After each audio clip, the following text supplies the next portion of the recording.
സമസ്ത നേതാവ് സർക്കാരിനെ കബളിപ്പിച്ച് ശമ്പളം പറ്റുന്നു. SYA സംസ്ഥാന സെക്രട്ടറി അബ്ദുൾ സമദ് പൂക്കോട്ടൂരിനെതിരെയാണ് പരാതി. മലപ്പുറം പൂക്കോട്ടൂർ AUP സ്കൂൾ ഹിന്ദി അധ്യാപകനായ അബ്ദുൾ സമദ് പൂക്കോട്ടൂർ ലീഗിന്റെയും സമസ്തയുടെയും പരിപാടികളിൽ പങ്കെടുക്കുന്ന ദിവസങ്ങളിൽ ഹാജർ രജിസ്റ്ററിൽ ഒപ്പുവെച്ച് ശമ്പളം കൈപ്പറ്റി.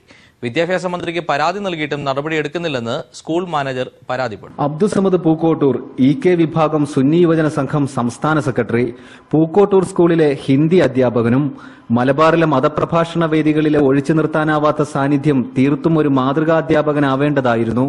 പക്ഷേ പൂക്കോട്ടൂർ മാതൃകയായത് സ്കൂളിൽ വരാതെ ഹാജർ രജിസ്റ്ററിൽ ഒപ്പുവെച്ച് മുങ്ങുന്നവർക്കാണെന്ന് മാത്രം. പത്രത്തിൽ പൂക്കോട്ടൂർ ഗൾഫിൽ ഹജ്ജ് ക്ലാസിൽ പങ്കെടുക്കുന്ന ഫോട്ടോയാണിത്. പക്ഷേ അന്നും സ്കൂളിലെ രജിസ്റ്ററിൽ ഹാജർ. സ്കൂൾ മാനേജർ പറയുന്നത് ഇങ്ങനെ: കണക്കില്ലാത്ത ലീവ് എടുക്കുന്നുണ്ട്.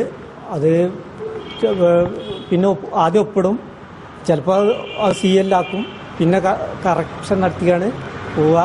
ബ്ലാങ്ക് ആക്കി അച്ഛന്മാരെ കൊണ്ട് ഇടിയിക്കുന്നിട്ട് ഹജ്ജിന് പോയി വന്നാലും അതിനവിടെ ഒപ്പിടുക. പിന്നെ സ്കൂളിൽ ക്ലാസ്സിൽ വന്നാൽ തന്നെ അയാൾ ഒപ്പിട്ടാണ് അയാൾ ഇറങ്ങി പോവുക. മരണം, ജനനം പറഞ്ഞാണ് ഓരോ കല്യാണ പ്രസംഗത്തിന്, മത സമ്മേളനത്തിൽ, മന്ത്രിമാരുടെ യോഗത്തിൽ, എല്ലാത്തിലും അയാൾ പങ്കെടുക്കും. വന്ന ദിവസങ്ങളെക്കാൾ വരാത്ത ദിവസങ്ങളാണ് കൂടുതൽ. 2013-14 വർഷത്തിൽ അബ്ദുസമദിന് ഏറ്റവും കുറഞ്ഞ അവധി ദിനങ്ങളുള്ളത് ഒക്ടോബർ മാസത്തിൽ 10 ദിവസം. പുറമെ 2 ഹാഫ് ഡേ ലീവും. ജില്ലാ വിദ്യാഭ്യാസ ഉപഡയറക്ടർ മുതൽ വിദ്യാഭ്യാസ മന്ത്രി വരെ മാനേജർ പരാതിപ്പെട്ടെങ്കിലും ഫലം കണ്ടില്ല. മുസ്ലിം ലീഗിലെ ഒരു വിഭാഗം പൂക്കോട്ടൂരിനെ സംരക്ഷിക്കുന്നുവെന്ന് ആക്ഷേപമുണ്ട്. KT സാലിഹ്, മലപ്പുറം.